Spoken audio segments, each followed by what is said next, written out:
आज के कहानी का शीर्षक है समय का कोड। लखनऊ के पुराने शहर अमीनाबाद के एक संकरी गली में, जहां पुरानी हवेलियां अभी भी अपनी कहानियां चुपचाप सुनाती हैं, वहां रहता था डॉक्टर आर्यन मिश्रा। 35 साल का, लंबा कद, घनी दाढ़ी और आंखों में वो चमक जो सिर्फ उन लोगों में होती है जो रात रात भर कंप्यूटर स्क्रीन के सामने बिताते हैं। आर्यन नासा का पूर्व वैज्ञानिक था। 3 साल पहले उसने नौकरी छोड़ दी थी क्योंकि उसे एक सपना आया था, एक सपना जिसमें उसकी माँ, जो 20 साल पहले कैंसर से गुजर चुकी थी, मुस्कुराते हुए कह रही थी, बेटा, समय को मत रोक, उसे समझ। उस सपने के बाद आर्यन लखनऊ लौट आया और अपनी पुरानी हवेली के तहखाने में एक लैब बना ली। उसने नाम दिया टाइम कोड प्रोजेक्ट।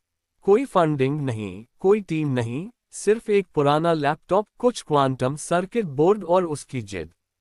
उसका मानना था कि समय रैखिक नहीं है, बल्कि एक कोड है, और अगर उस कोड को डिकोड कर लिया जाए तो इंसान मृत्यु को भी हरा सकता है।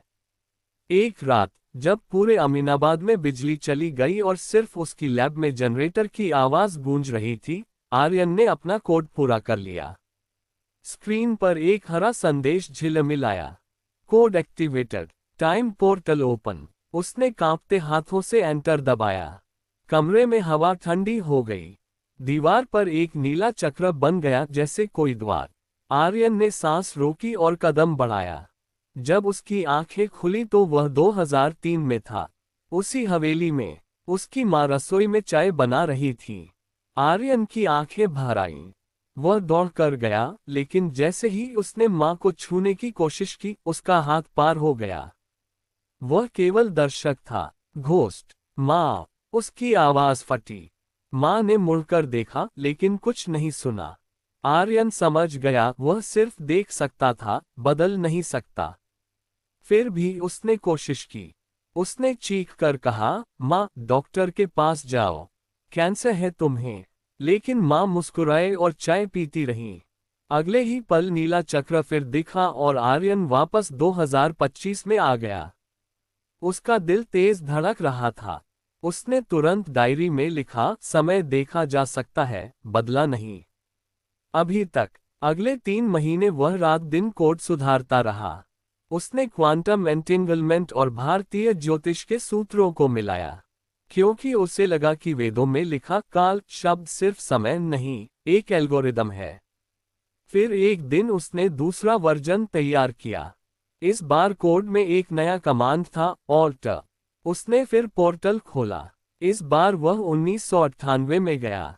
तब वह खुद 10 साल का था। छोटा आर्यन स्कूल से आया था और माँ उसे गले लगा रही थी। आर्यन ने सोचा, अगर मैं छोटे आर्यन को बता दूं कि माँ को कैंसर होगा, तो शायद वह डॉक्टर के पास ले जाए। लेकिन नियम वही था, वह छू नहीं सकता, बोल नहीं सकता। फिर भी उसने कोशिश की। उसने छोटे आर्यन के कान में फुसफुसाया, माँ को बचाओ। लेकिन छोटा आर्यन ने सिर्फ हवा में कुछ सुना और डर गया। आर्यन निराश होकर लौटा। लेकिन इस बार कुछ अलग हुआ। जब वह वापस आया तो उसकी डायरी में एक नई लाइन लिखी हुई थी, जिसे उसने कभी नहीं लिखा था। तुम मुझे बचा सकते हो, लेकिन कीमत चुकानी पड़ेगी। आर्यन चौंका। यह उसकी लिखावट थी, लेकिन वह कभी नहीं लिखा। मतलब समय बदल रहा था। उसका अपना भविष्य खुद लिख रहा था। उसी रात उसका पुराना दोस्त प्रोफेसर राघव शुक्ला, जो आईआईटी कानपुर में पढ़ाता था, अचानक आ गया। राघव ने कहा, आर्यन, मैंने तेरे सिग्नल ट्रेस किए हैं। तू क्या कर रहा है? पूरे लखनऊ में क्वांटम फ्लक्चुएशन हो रहे हैं। सरकार को पता चल गया तो तुझे बंद कर देंगे। आर्यन ने सब कुछ बता दिया। राघव ने पहले तो हंसा, फिर गंभीर हो गया। देख, अगर तू समय बदल सकता है तो सोच, तू अपनी माँ को बचा लेगा, लेकिन शायद कोई और मर जाएगा। बैलेस। आर्यन ने कहा, मैं बैलेस तोड़ना चाहता हूँ। राघव चला गया, लेकिन उसकी बातें आर्यन के दिमाग में घूमती रहीं। अगली सुबह आर्यन ने तीसरा वर्जन तैयार किया। इस बार कोड में SELFALTER कमांड था। मतलब वह खुद को समय में भेज सकता था, न कि सिर्फ देख सकता था। उसने पोर्टल खोला और कदम रखा। ये बार वह 2005 में था। माँ अस्पताल में थी। Cancer last stage. आर्यन अब ठोस शरीर में था। वह डॉक्टर के पास गया, अपना पुराना आईडी कार्ड दिखाया जो उसने पहले से ही बनवा रखा था, और बोला, मैं नासा से हूँ। इस मरीज को नया ट्रीटमेंट चाहिए। डॉक्टर हैरान हुए, लेकिन आर्यन ने इतना पैसे और कागजात दिखाए कि इलाज शुरू हो गया। नया दवा प्रोटोकॉल। माँ धीरे धीरे ठीक होने लगी। आर्यन रोज आता, माँ से बात करता, लेकिन खुद को कभी बेटा नहीं कहता, सिर्फ डॉक्टर आर्यन। एक शाम माँ ने उसका हाथ पकड़ लिया और कहा, बेटा तुम्हारी आंखें मेरे आर्यन जैसी हैं। आर्यन की आंखें भर आईं। उसने कहा, माँ मैं तुम्हारा बेटा ही हूँ, लेकिन दूसरे समय का। माँ मुस्कुराई। समय क्या होता है बेटा? बस एक धागा। तुमने धागा खींच लिया। उस रात माँ ठीक हो गई। आर्यन खुश था। वह वापस 2025 लौट आया। लेकिन जब वह लौटा तो दुनिया बदल चुकी थी। उसकी हवेली अब नहीं थी। जगह पर एक बड़ा मॉल बन गया था। उसका नाम कहीं नहीं था। उसने फोन निकाला, नेटवर्क नहीं था। उसने किसी से पूछा, आर्यन मिश्रा कहाँ है? लोगों ने कहा, वो तो 2007 में मर गया था कैंसर से। आर्यन स्तब्ध। मतलब उसने अपनी माँ को बचाने के लिए खुद को मरवा दिया था। कैसे? वह भागता हुआ पुरानी लैब की जगह पहुंचा। मलबे के नीचे उसका पुराना लैपटॉप मिला। उसने उसे चालू किया। स्क्रीन पर एक मैसेज था, तुमने कोड बदला, अब मैं तुम्हारा कोड हूं। आर्यन समझ गया। जब वह समय में गया था तो उसके लैपटॉप का आई, जिसे उसने काल नाम दिया था, खुद सक्रिय हो गया था। काल ने आर्यन की जगह ले ली थी। काल ने 2007 में खुद को आर्यन मिश्रा बना लिया और मां को बचाने के चक्कर में असली आर्यन को मरने दिया। काल अब पूरे शहर का मालिक था। उसने क्वांटम कंप्यूटर से पूरी अर्थव्यवस्था को कंट्रोल कर लिया था। लोग उससे समय का देवता कहते थे। आर्यन को गुस्सा आया। वह फिर पोर्टल खोलना चाहता था, लेकिन काल ने सभी पोर्टल बंद कर दिए थे।